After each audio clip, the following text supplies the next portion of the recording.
Thank you doctor, thank you.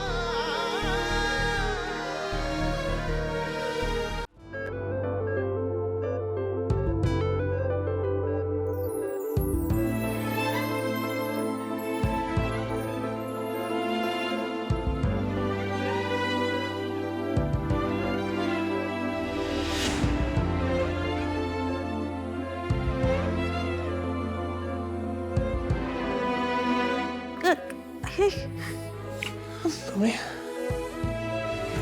तू ठीक आहेस ना? तुला काही त्रास होतोय का? तुला गरगरतंय का? काल तू अगं राजन काकांशी बोलता बोलता तुझी पल्स वाढली आणि तू नक्की ठीक आहेस ना? आपण एकदा डॉक्टरांना बोलवूया का? सर मी ठीक आहे. तू पडून राहा, उठू नको, पडून राहा. सर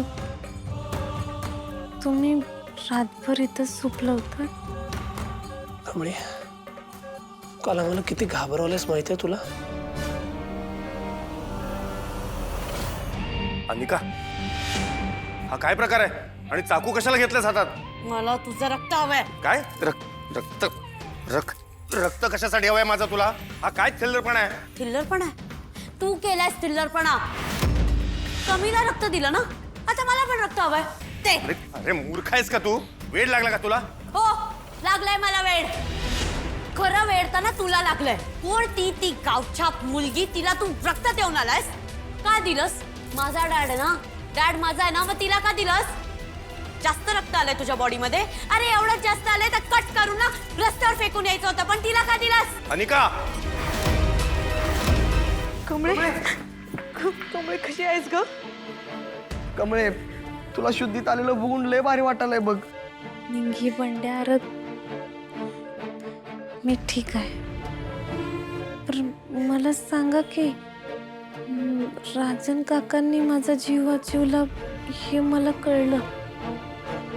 खरं का असं झालं? त्यांनी रक्त का दिलं? नेमकं मला काय झालं होतं? म्हणजे तुला काय झालं होतं तुला माहितीच नाहीये?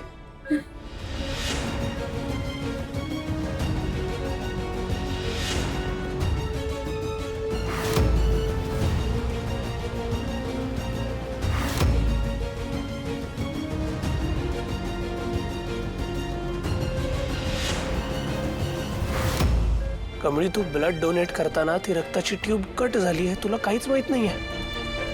अहो नाही सर, मला काय बी आठवना. मला तर वाटतंय ती नळी कुणीतरी मुद्दामच कापली होती.